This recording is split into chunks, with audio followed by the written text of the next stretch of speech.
اس دنیا میں ایک ایسا انسان تھا جسے آج دنیا کے 3 بڑے مذہب کرسچنز، مسلمز اور یہودی، یہ تینوں بڑے مذہب اس انسان کو اپنا رہنما اور ایک عظیم انسان مانتے ہیں۔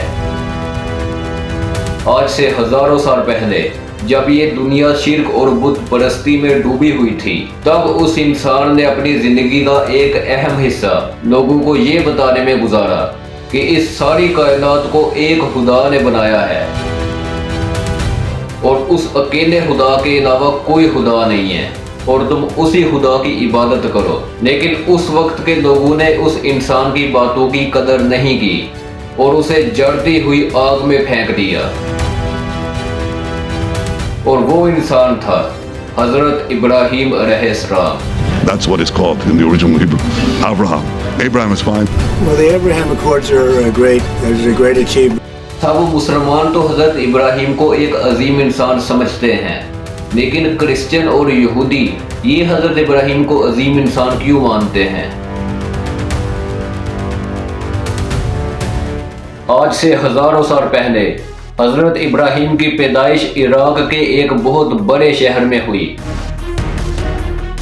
جس علاقے میں حضرت ابراہیم کی پیدائش ہوئی ادھر اکثر لوگ بتوں کی عبادت کرتے تھے، یہاں تک کہ حضرت ابراہیم کا باپ آزر وہ ایک بت تراش تھا، یعنی کہ وہ بتوں کو بناتا تھا۔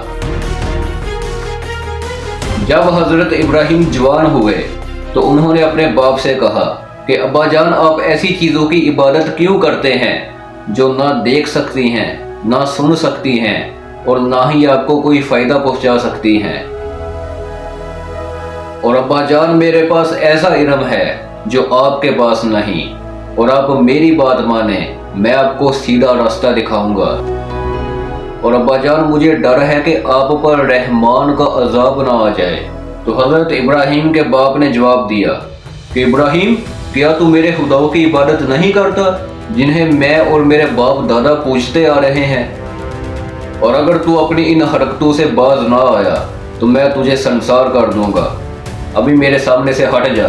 تو حضرت ابراہیم نے جواب دیا کہ ابا جان، آپ اور آپ کے باپ دادا سب گمراہ تھے اور میں اپنے رب سے آپ کے لیے مغفرت کرتا رہوں گا، بے شک وہ مجھ پر بہت مہربان ہے، اور میں آپ سے اور جنہیں آپ اللہ کے سوا پکارتے ہیں ان سب سے الگ ہو جاتا ہوں، اور میں تو صرف اللہ ہی کو پکاروں گا۔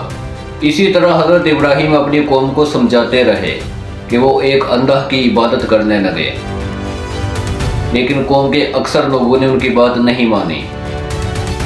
تو ایک دن ان کے شہر کے باہر ایک بہت بڑا میلہ لگا جس میں پوری قوم نے شامل ہونا تھا۔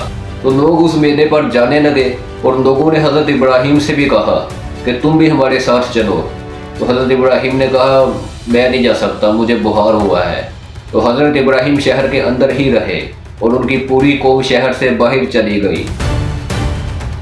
تو ان لوگوں کی جو شہر کے اندر سب سے بڑی عبادت گاہ تھی، حضرت ابراہیم اس میں داخل ہوئے اور اس میں سارے بتوں کو توڑ دیا سوائے ایک سب سے بڑے بت کے۔ جس کڑہاڑے سے حضرت ابراہیم نے ان کے بتوں کو توڑا تھا، اس کڑہاڑے کو حضرت ابراہیم نے سب سے بڑے بت کے کاندھے پر رکھ دیا۔ پھر جب قوم واپس آئی تو ان میں ایک طوفان آ گیا۔ انہوں نے کہا کہ یہ ہمارے بتوں کا ایسا حال کس نے کیا ہے؟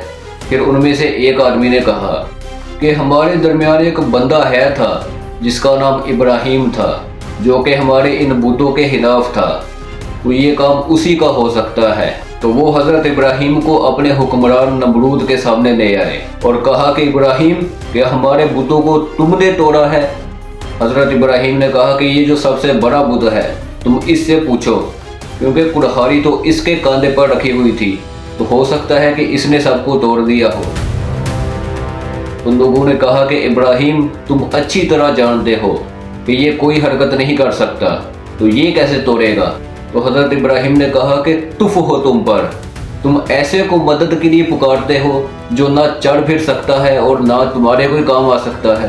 پھر تھوڑی دیر کے لیے ایک خاموشی سی چھا گئی، کیونکہ تھوڑی دیر کے لیے انہوں نے بھی سوچا ہوگا کہ ابراہیم ٹھیک کہہ رہا ہے، لیکن پھر بعد میں وہ اپنی ضد پر اڑ گئے اور اس دربار میں یہ فیصلہ ہوا کہ حضرت ابراہیم کو ایک بہت بڑی آگ میں پھینک دیا جائے گا۔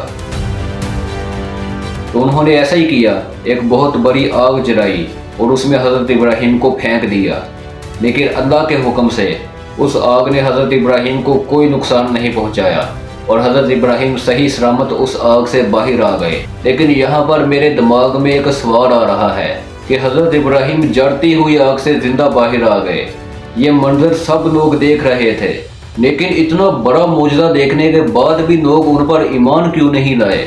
اس کی کیا وجہ تھی؟ یہ مجھے سمجھ نہیں آ رہا۔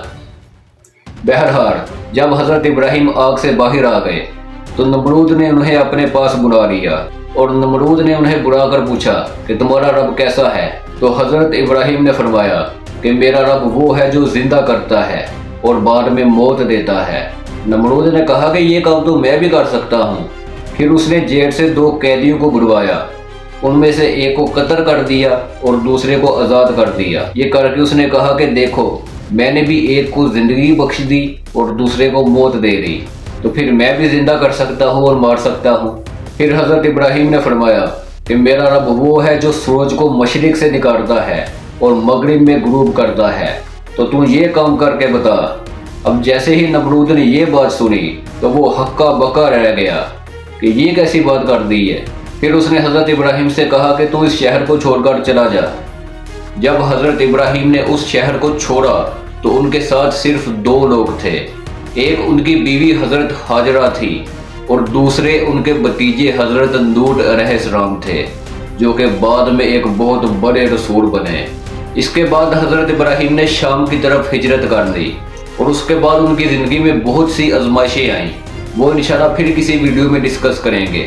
ابھی ٹائم کم ہونے کی وجہ سے یہ جاننے کہ عیسائی اور یہودی حضرت ابراہیم کو ایک عظیم انسان کیوں مانتے ہیں۔ وہ اس لیے مانتے ہیں کیونکہ وہ حضرت ابراہیم کا شمار اپنے بزرگوں میں سے کرتے ہیں۔ یہودی اپنے آپ کو حضرت ابراہیم کی نسل میں سے سمجھتے ہیں اور وہ اس لیے بھی حضرت ابراہیم کی عزت کرتے ہیں کیونکہ انہوں نے اللہ کی توحید کی خاطر کافی قربانیاں دیں، لوگوں کو اللہ کی توحید کا پیغام سنایا، اس لیے بھی یہودی ان کی عزت کرتے ہیں۔